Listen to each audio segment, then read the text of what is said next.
नमस्ते विद्यार्थी मित्रों, हिंदी की छठी कक्षा में मैं आप सभी का स्वागत करता हूँ। पिछले दासिका में हमने कठपुतली इस पाठ का पहले भाग का अध्ययन किया है। इस वीडियो के अंदर आज हम कठपुतली के दूसरे भाग का अध्ययन करने जा रहे हैं। तो चलिए शुरू करते हैं कठपुतली इस पाठ का दूसरा भाग। पिछली तासिका के पाठ में या पिछली तासिका को वीडियो पहले भाग में हमने देखा था कि काली बिल्ली जो है वह इन सारी कठपुतलियों का रास्ता काटती है और इसके कारण सभी डर कर क्या होते हैं कि सहसा या ठिठक कर रुक जाती है। लेकिन जो सूत्रधार होता है वह इन सभी कठपुतलियों को बिल्ली के रास्ता काटने का कारण जो है वो कारण बताता है कि क्यों उसने रास्ता काटा है और इस कारण सभी कठपुतलियाँ जो है वो इस कारण को सुनकर क्या होते हैं उनका समाधान होता है और सभी गाने लगती है कि देखो देखो सारे भाई बहन शकुन अपशकुन की है लड़ाई। बिल्ली मौसी जब सामने आई भगदड़ सबने खूब मचा। तो इसके आगे आज हम देखेंगे। इतना कहने के बाद क्या होता है कि सारे दर्शक जो है तालियां बजाने लगते हैं और तालियां बजाते समय तभी एक कठपुतली जो है वह क्या होती है कि चीखती हुई आती है। आज छींक करती हुई चीखती हुई आती है और इस कारण एक बार फिर नाचती हुई सारी कठपुतलियाँ जो है वह डर कर क्या होती है रुक जाती है।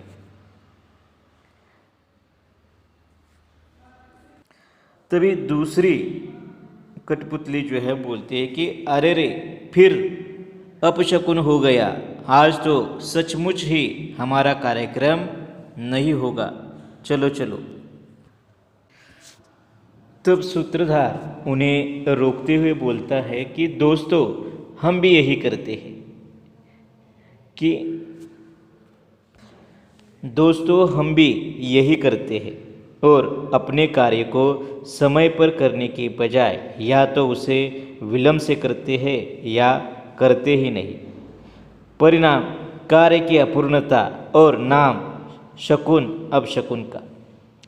सूत्रधार अभी बात कर ही रहा था कि वह कठपुतली फिर से चीखी, आज से। सूत्रधार ने उस कठपुतली से पूछा, बहना कहाँ से आ रही हो? तब वह कठपुतली बताती है, भैया पास वाली लल्लन की चक्की की गली से। इतना सुनते ही सूत्रधार हंसते हुए बोलता है कि आज लल्लन की चक्की पर हरकिशन दास के यहाँ की शादी की मिर्च पिसाई जा रही है। जो भी उस गली से गुजरता है ऐसे ही चीखता हुआ आ रहा है। इधर सूत्रधार बात कर ही रहा था कि तभी दूसरी कठपुतली भी चीखती हुई और बड़बड़ाती हुई आई और वह कहने लगी, आज पता नहीं लल्लन क्या पीस रहा है, सारा मोहल्ला ही चीख रहा है। इतना सुनना था कि सारी कठपुतलियाँ नाचकर गाने लगी, देखो देखो सारे भाई बहन शकुन अपशकुन की है लड़ाई। चीकू ने जब होड़ मचाई, काम की गति क्यों हमने रुकाई।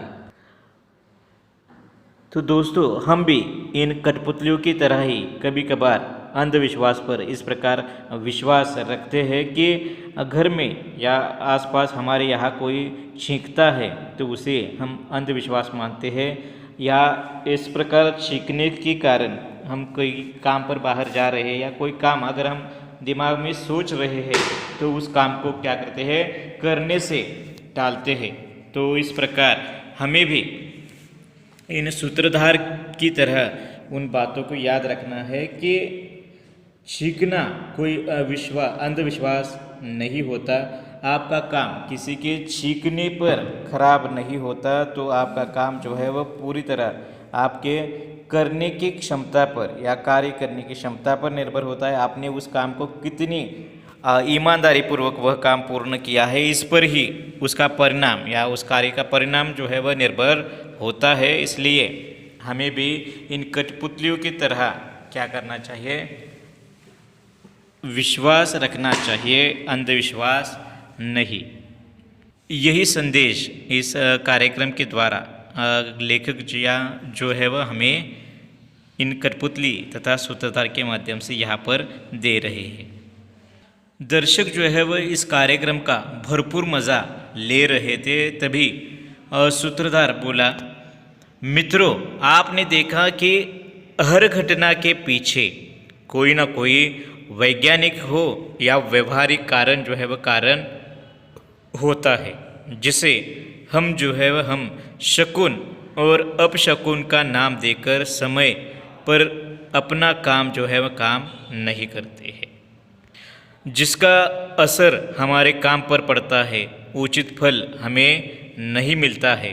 अंततः आप सभी से प्रार्थना है कि कृपया कुप्रथा से बचें। तो यहाँ पर सूत्रधार हम सभी को बताते हैं कि हम हमारे आसपास कई प्रकार की समस्याएं हो या कई प्रकार की घटनाएं आसपास हमारे घटित होती रहती है, और इन घटनाओं के पीछे कोई ना कोई वैज्ञानिक कारण होता है। अगर आपके यहाँ कोई बुआ या कोई भी बाबा साधु इस प्रकार के चमत्कार अगर आपके सामने कर रहा है, तो वह निश्चित तौर पर वैज्ञानिक आधार लेकर इन चमत्कारों को आपको दिखाते हैं। तो हमें इन चमत्कारों को कोई भी विश्वास या किसी भी प्रकार का विश्वास उस पर हमें रखना नहीं चाहिए, क्योंकि वह चमत्कार जो है वह चमत्कार जो हमें दिखा रहा है वह वैज्ञानिक या विज्ञान के चमत्कार होते हैं, जिसे हम उसके चमत्कार मानकर उसकी पूजा अर्चा करते हैं, उस पर विश्वास रखते हैं, और इस प्रकार हम अंधविश्वास के सामने या अंधविश्वास को हम अपनाते हैं।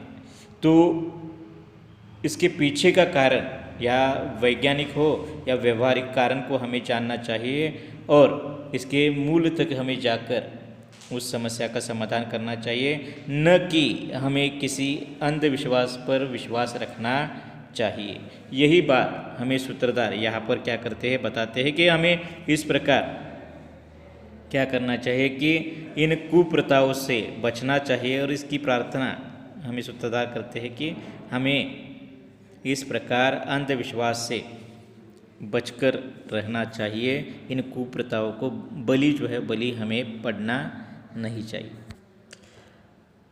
अंत में सभी कठपुतलियाँ एक साथ मंच पर आती है और गाने लगती है, देखो देखो सारे भाई बहन, करो शकुन अपशकुन की खत्म लड़ाई, घर घर विज्ञान ने रोशनी फैलाई, जन जन के मन से अंधश्रद्धा भगाई।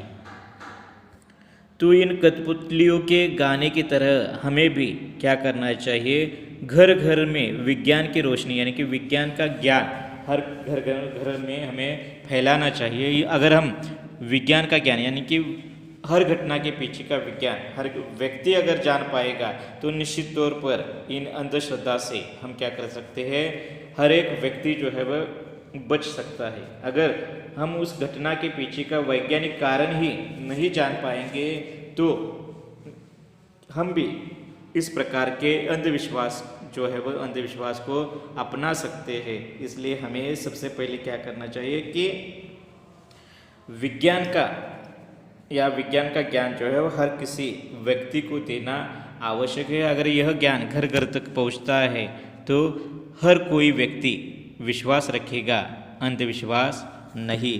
यही इस पाठ का मूल अर्थ जो है लेखक हमें बताना चाहते हैं। इस प्रकार का संदेश अगर हर कोई जान पाएगा, सभी लोग जान जाएंगे कि अंधविश्वास नहीं रखना होता है, तो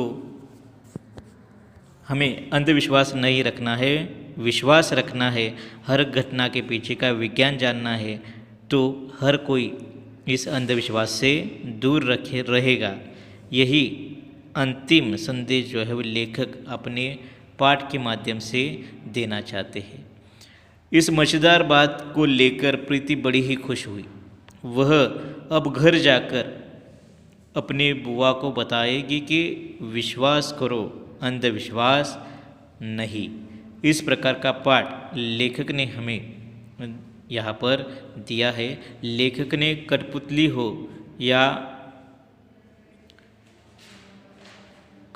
हो या सूत्रधार हो, इन सभी के माध्यम से हमें विश्वास करो ऐसा कहा है, अंधविश्वास नहीं। तो विद्यार्थी मित्रों, यहाँ पर यह पाठ पूर्ण होता है। धन्यवाद।